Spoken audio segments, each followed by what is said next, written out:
Good evening. So, welcome to this very, very important live. Um, as we all know, today there were a whole bunch of things that have transpired in the media regarding our local and our local's president, Richie Davis. And I just wanted to come on to basically update everyone. Not, I don't want to say update, but sort of educate everyone on what we're seeing play out right now in real time. Please excuse me so much for coming on late. I had a little technical difficulties, but we should be rocking now. So let's get into what's going on right now. So, as you all know, today we all got an alert, and this didn't start today; it started yesterday. That our president, the rumors started going around as far as, that he was being removed. The rumors started with one that it had to do with his treatment of the track department. Then, so the next story came in that he had did some financial impropriety, and that there were a whole lot of different things that he basically, that he has basically done that sort of got him in this situation. But I want us to go back. I want us to go back to last year when the story broke about what he had done to his ex-girlfriend, Nicole Hecker. We were dead smack in the midst of the elections. The news broke about what had been going on. Everybody read the court documents, and I released a statement because I have an organization called Women Uplifting Women. We advocate on behalf of all working women, but my focus is primarily on the Transit Authority. And when that story broke, what we heard was, he beat his girlfriend, all of the improprieties that went on there, and things that we had already known of Richie Davis before he ever became the local's president. We all knew that when the recommendation came out, or the appointment came, that he would be the president of Local 100. We all knew that that was problematic, just based off of his history in MAPSTOA, the things that he had done, and the way his department was being run. Because of the way his department was being run, we were all really, really confused as to why would they appoint him with his history and his behavior, especially his behavior and his treatment towards women. And so they went ahead when we sent out when I sent out the letter to the local, basically saying that Richie Davis should be removed, right? He should be removed due to the fact that he should be removed because of these allegations, right? Fell on deaf ears. Nobody touched it. Nobody wanted to talk about it. So here we are right now, present day. And what we're dealing with and what we are seeing play out in real time is what happened during that time. Now, today in the Daily News, they broke the story saying that, they were notified that he's on a leave. They've contacted the local. There's been no information really released about what was going on, and why is he on sick further notice, right? So the issues surrounding this are, we don't know exactly what has happened yet because the union and the local has not issued a statement. However, it's coming out in the papers that there is something that has shaken up Local 100. Last night we saw Steve St. Hill, who runs the Sue Ryder page or the Ryder Sue page. He released a picture and a blurb about what he thinks is going on. But I want us to understand something. What is happening in Local 100 is not something that we didn't know was coming. We all knew at some point in time Richie Davis would have to be removed based on his behavior. Now he has not been removed. I don't think he is going to be removed, and here is why. John Samuelson is the international president. He has been the silent hand, wheeling and dealing what goes on at Local 100 for a very, very long time. And the way it has moved in the local has been John Samuelson, from John Samuelson to Tony Atano. Dennis Engel is the general counsel for Local 100, and he's also the general counsel for the International, which is a conflict of interest, right? So what we're seeing happening is Local 100.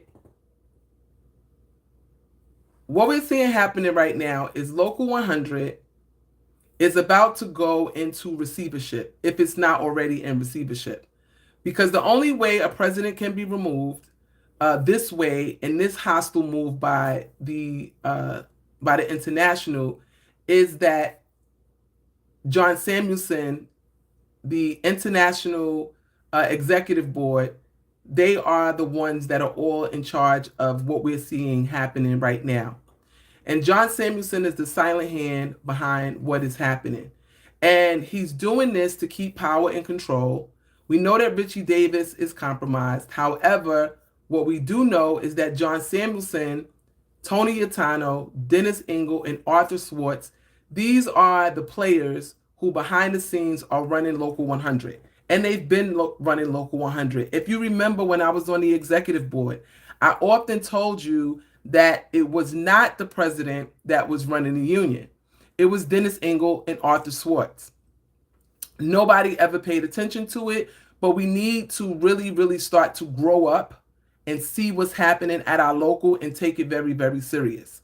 And the reason why I'm saying grow up is because what I find that happens a lot of time is that we want to place blame and point fingers. This is our union. This is our union. We're responsible for it.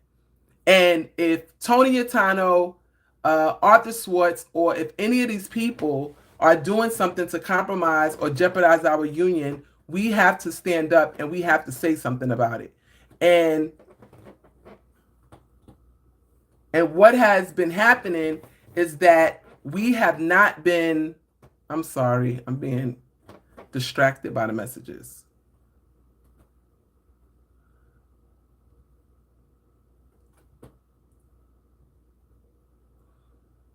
Oh gosh. Well, let me just go. So this is our union. We're responsible for it. So what does it mean if our union goes in receivership? If Richie Davis is removed from office, what happens? Well, I don't think he's going to be removed. I think they're going to leave him in the status of sick further notice.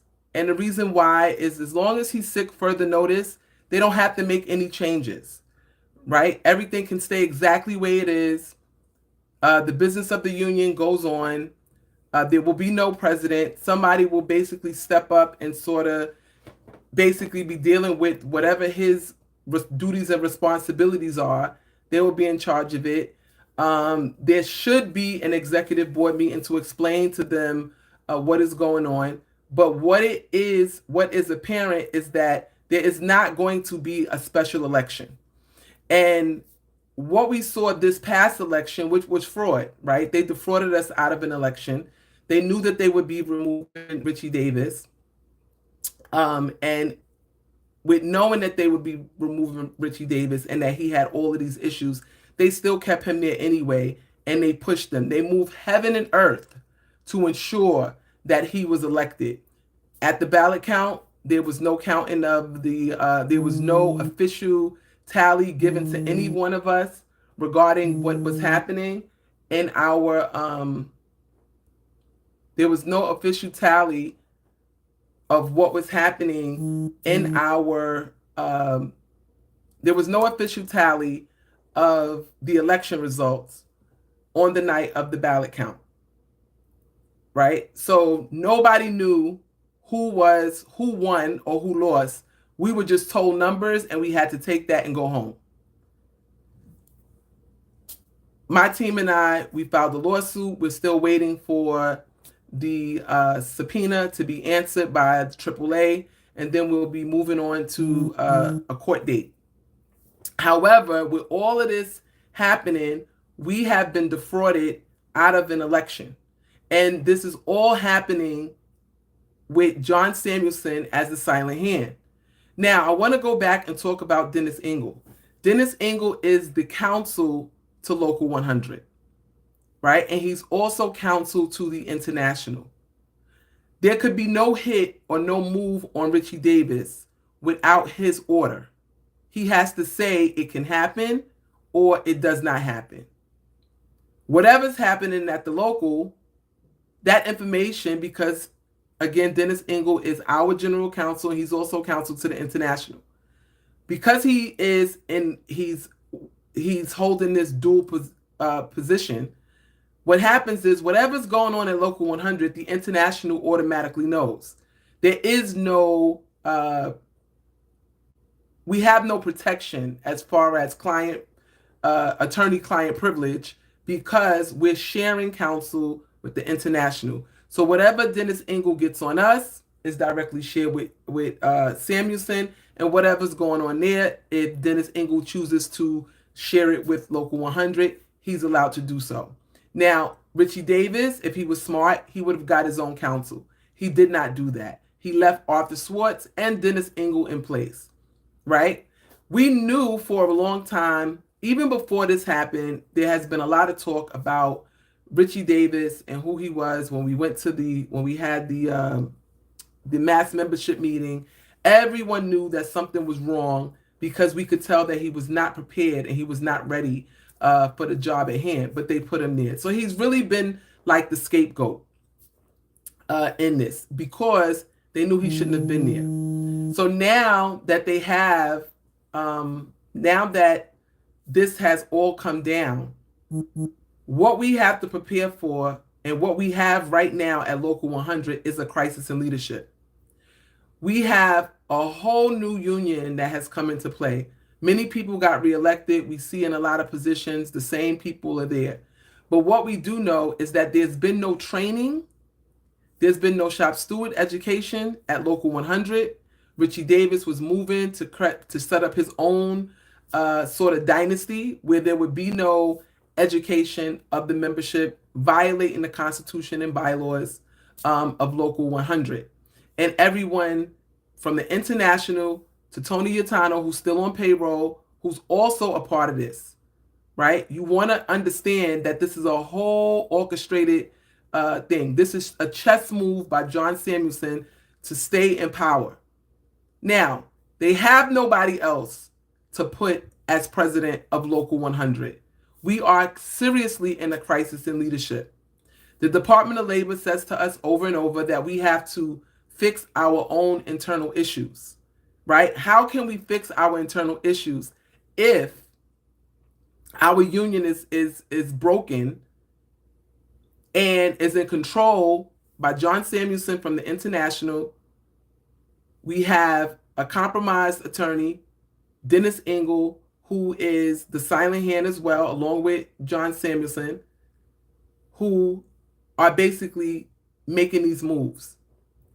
How disrespectful is it that the press is telling us that we're having an issue and there's been nothing, no email sent, nothing from the International, from anyone. There's been no emergency executive board meeting scheduled to call in the executive board to explain to them what is happening. Remember, the executive board of Local 100 is the supreme governing body of the union. The only thing that can overturn anything that the executive board does is the membership at large. And they have no idea as to what is going on. So we're in serious, serious times. We have so many pronouncements of budget shortfalls at Local 100. We right now are witnessing in real time the grievance and discipline machine at 2 Broadway is just totally out of control. So the members of Local 100, what I am appealing to everyone And what I suggest that we all do is that we really have no differences among us, right? We're all brothers and sisters, even if we don't agree on everything. What we do fundamentally agree upon is that we need our union. And I think right now, as we're watching Trump sign all of these executive orders, and for all of us who are melanated people at Local 100, I just want us to be very, very clear. What you're getting ready to see play out in the federal government with layoffs and all of the different things that are going to be happening due to some of these executive orders, and all of the things that are happening right now. Unions have been how we have had employment in the United States. If unions dissolve, we have no access to labor. That's how important our union is. It directly impacts our bottom line in working in city and government jobs for working in federal, city, and state jobs. Without the union, we do not have access to employment. And so when I'm talking about access to employment, I'm talking about as police officers, firefighters, transit workers, right?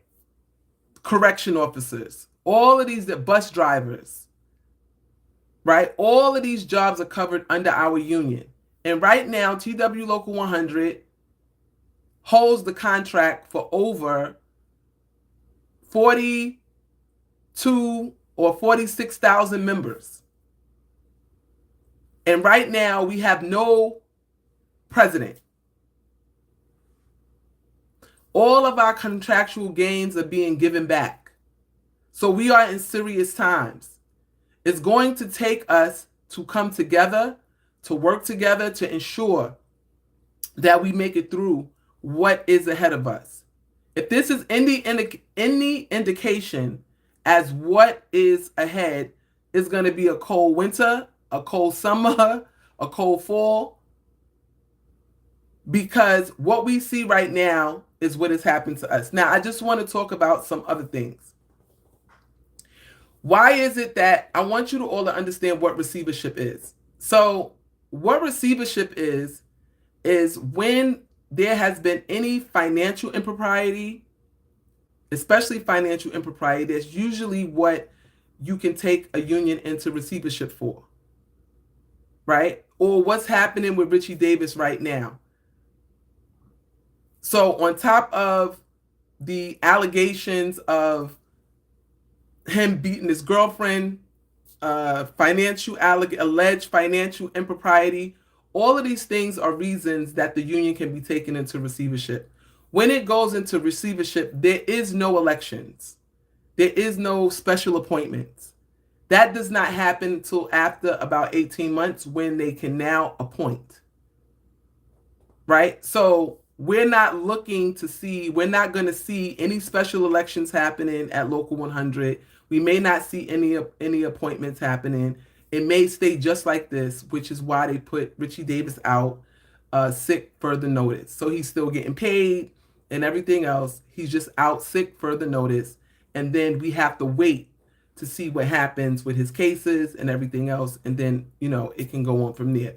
So these are all of the things that the possibilities of what could have happened to why we're seeing what is happening. So, but I want us to be very clear that people are telling people that there's going to be a special election, all of these things are going to be happening. We do not know that.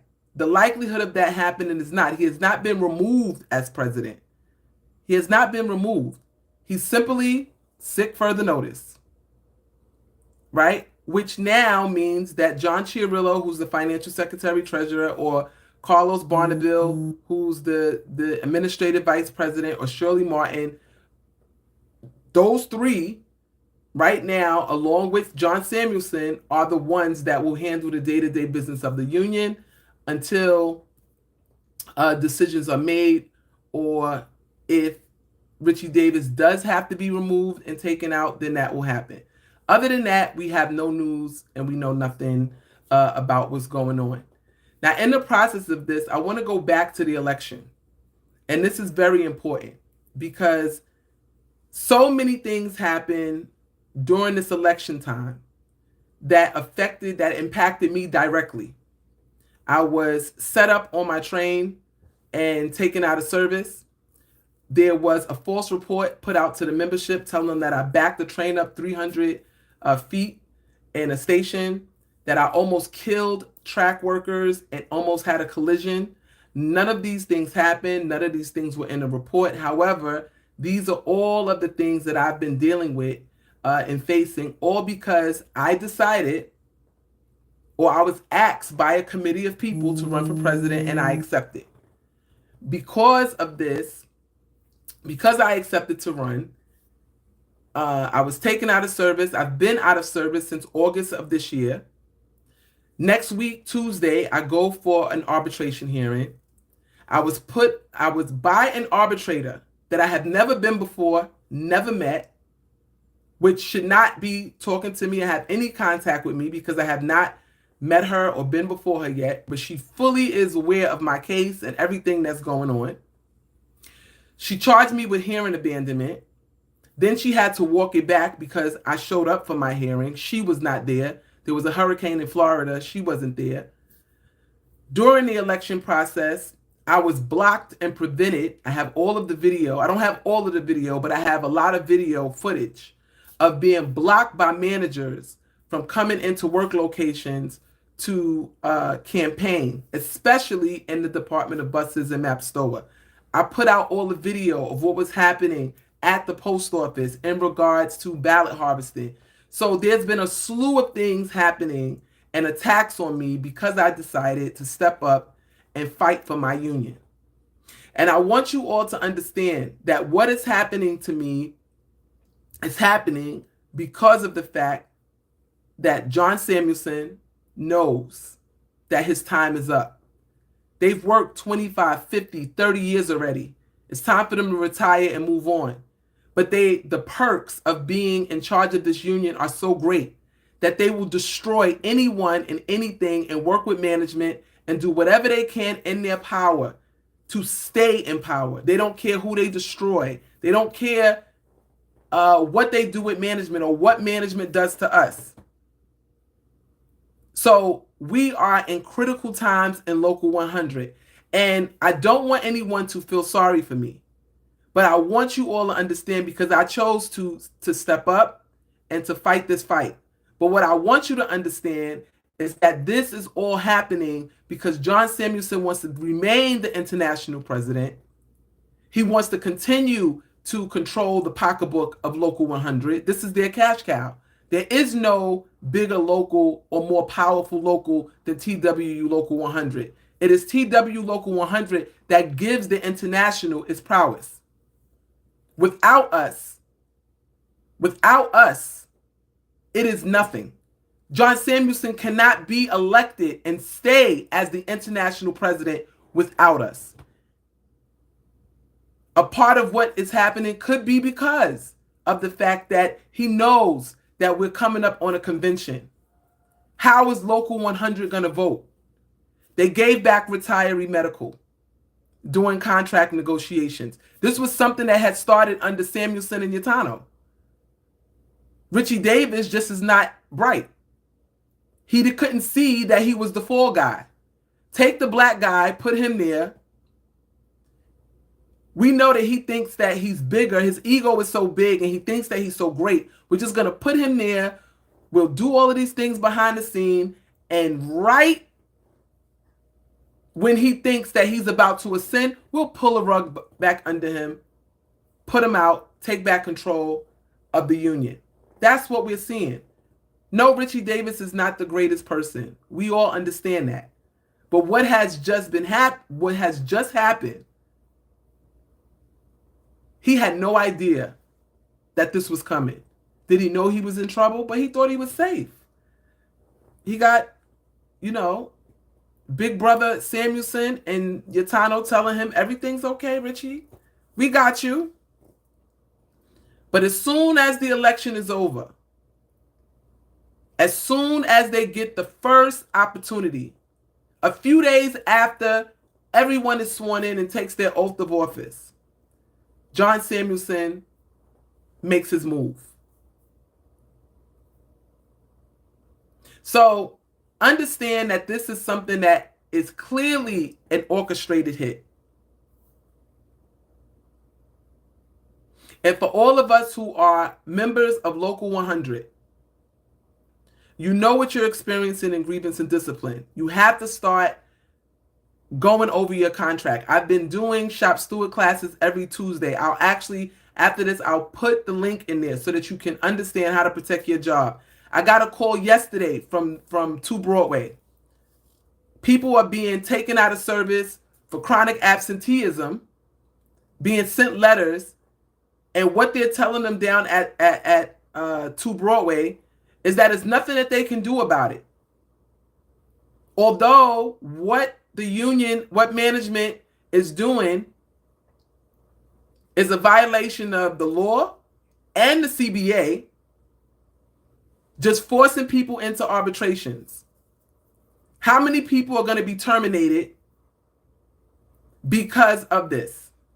And because we have union reps that do not understand the process because they have not been properly trained to work at 2 Broadway.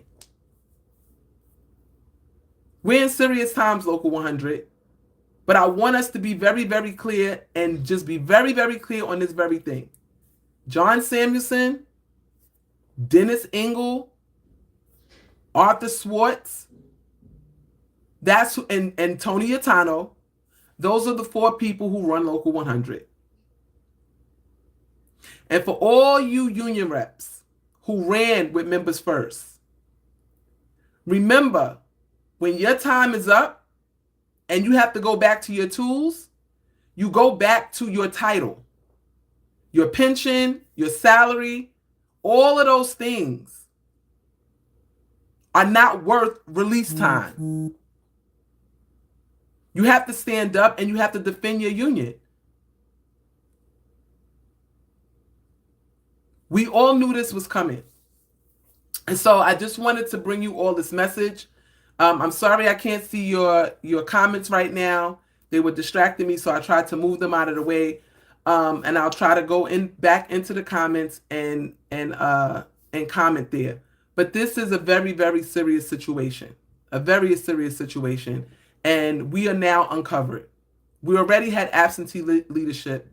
When you call, no one answers, no one's there, no one ever knows what's going on, right? It's going to even intensify now. And so everyone band together, stick together, work with one another, right? And what should be happening right now, there should be no elections taking place right now. There should be no elections taking place. All these section elections and all these elections that are supposed to be happening, everything should be stopped. There should be an investigation into every section of this union to get it back on track. This is too big to fail. Too big to fail. The collapse of this union will impact over 40-something thousand people's lives. We have contracts around us. Our union is so important. It affects the surrounding unions around us. People are waiting for our decision from court to settle contracts regarding their lifetime medical benefits. We have a bunch of retirees right now. I've been going around and visiting nursing homes and meeting with our retirees who are in serious situations and being put out of nursing home, not being provided care. Their family members are paying. One of the women, she's from RTO, Edwina Anderson. Her son is paying $15,000 a month in medical payments. If he misses one payment, she has to leave the facility. They just had to pause her surgery just recently. And we've been working with the family to make sure that they get paid. They're not even honoring Aetna.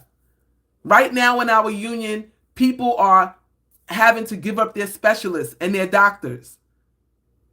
right? All because of John Samuelson, Tony Yatano's greed. This is their greed. Put Davis aside and move him out of the way because he's really the fall guy. All of this stuff, all of the impropriety, why is not the federal government coming in and taking a look at what's happening at Local 100? Why is it that they're only looking at Richie Davis? But what about John Chiarillo, who's the financial secretary treasurer? When was the last time we've got any financial reports from the executive board or to know what's happening with the money at Local 100? What's going on? Right? They just gave the numbers of what's happening at Local 100. And it looks like we're sort of breaking even, or we're right there, like we just, whatever's on deposit and what we have to pay out is right there. So I want to understand what is happening to all of the money and the resources of Local 100. What has happened to our union that is so broken? Tony Yatano, John Samuelson, that's what's happening to our union.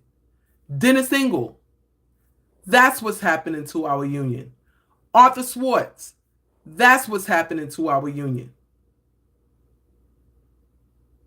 And guess what? This is our union.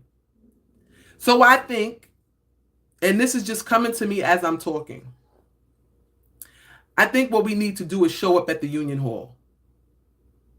I think it's time for us to go outside of our union hall as members of Local 100 and demand that something be done about what's happening here. It's not okay for us to find out what's happening to our president, whether we agree with him or not, in the press. No one knows what's going on. People going to their union meetings, they tell, I don't know what's happening. We don't know. All we know is that he's sick further notice. No explanation, no leadership. This is too important of an institution to be treated like it has no value.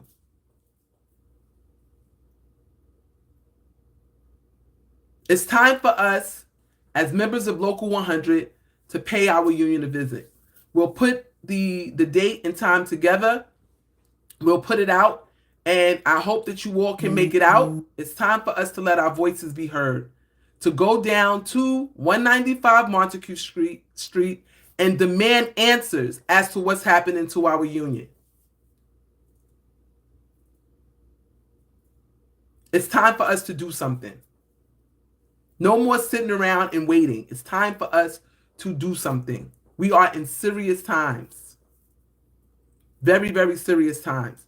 So I hope this video was informative. Sorry I started late. I had a little technical difficulty.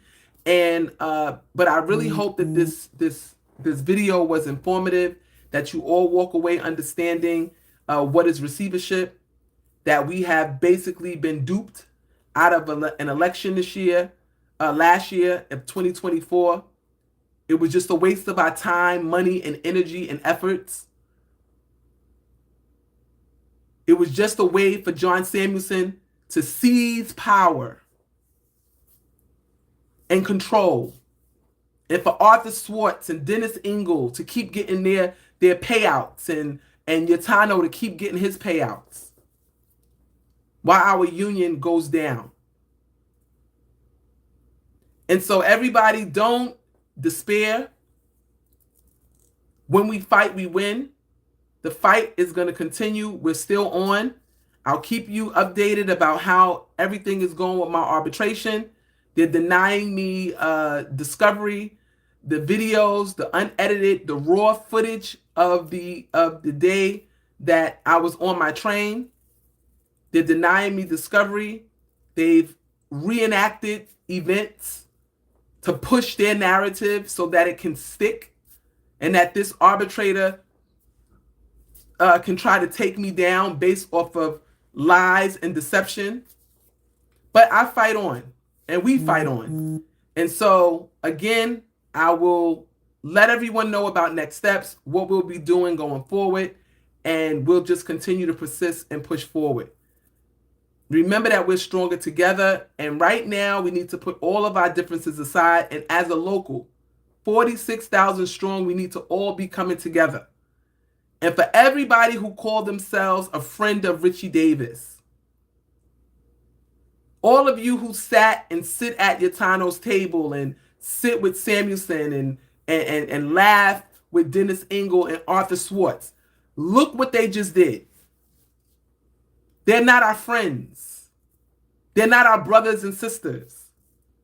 They're the silent hand that has been working for years to break this union, this great union. And they're not done yet. They're trying to see. These are old men now. 60-something years old. They should be retired. Coming to meet with us to talk about and advise us on how we should be moving and fighting in our union. But instead, they want to stay in power. They don't ever want to give it up. The perks are too good. It's too sweet. Millions and millions of dollars are going through their hands. Our dues. We have no representation. People are just getting fired. Work programs mean nothing anymore. Seniority means nothing anymore. This job is becoming a joke. Is it even worth it? You can't even work an 80-hour paycheck. Cannot even cover your bills. How did we get here? From the time that John Samuelson became president, from the time that he took the oath of office to become president of Local 100, before I even got here, he had already made up in his mind that he would be here forever. And all of these things that they're talking about doing, creating future leader programs, and we're doing away with shop stewards. Why would you do away with shop stewards? Shop stewards are the first line of defense. It's how you organize and build power in your union. So why would you do away with that? That means your membership has no protection. There's not enough union reps to service the members at large, to not have active fighters in the field. They're your soldiers. Your shop stewards are your soldiers, volunteer soldiers, because they don't get paid for what they do. First line of defense in the field. The one that helps the rookies when they come on the job to make sure that they're protected against management and labor relations. We have a union that is now defenseless. Defenseless. No organization, no unity, no brother and sisterhood. Everybody's just trying to survive. It's like a crab in a barrel. I just want to make sure that I'm okay. I'm just going to protect me and my friends. Who can who do I know that can help me if management comes after me? What can I do? We're broken, and it's by design. Remember these names, because it's time for someone to investigate Dennis Engel. He cannot be the general counsel for the international and local 100 at the same time. Right? We already got Arthur Swartz representing us and the supervisors union. How are these things happening? Richie Davis, although I agree with him, I do not agree with him at all. Trust me, I do not agree. I understand all his politics, all his craziness. I do not agree with him. However, he did not have a fighting chance. He didn't have his own counsel. He was being controlled. He got Yatano on payroll. On payroll. He's surrounded by sharks of people who were going to take him down anyway. But in his egotistical mind, he was Richie the Great. and nobody could touch him. Well, now he's been touched. All for Samuelson, Yatano,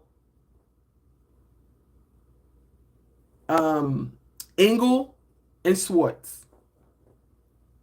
That's who has been in charge of this union, and that is who is in charge of this union.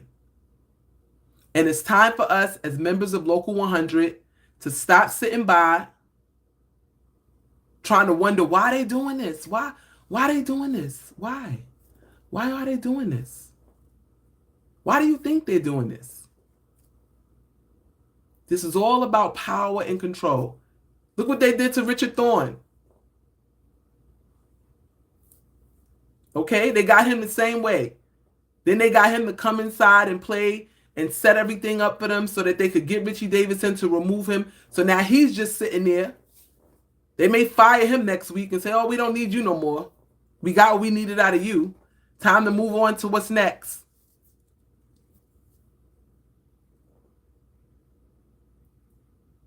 Release time and just being released from your tools should not be enough for you to sell out and to sell your soul. There's a scripture that says, what does it profit a man to gain the whole world, yet forfeit his very soul? And what we are seeing right now is the forfeiture of souls. It does not even make sense at the end of the day when you start to really think about it. One thing that they could not get me to do was to sell out. Richie Davis asked me to come and join him. I told him no. Yatano, when I was on the e-board in Local 100, asked me to come and join him. I told him no. I stand for something. I understand how serious this is. And sitting on that e-board and watching what they did to us during COVID and what they continue to do to us over and over and over again, and how they do not value us, the things that they say about us, the way they think about us. Remember, I told you when I came on the executive board, I was going on the executive board as a train operator. I still understood who I was. I was a train operator serving on the executive board to protect myself, my job, and my coworkers. Not to sell out, not for release time, not to play games.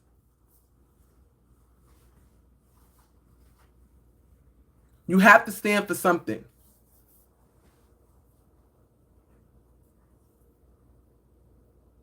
Thank you again. I've been talking to you all long enough, but I really, really hope that this message resonates about where we are right now. We're in very, very serious times at Local 100. We have to continue to fight. We're going to, let you know next steps and how we're going to go about putting this together for us to go down to the local and demand that they give us answers. Remember, when we fight, we win. Have a good evening, everyone. Thank you for your time.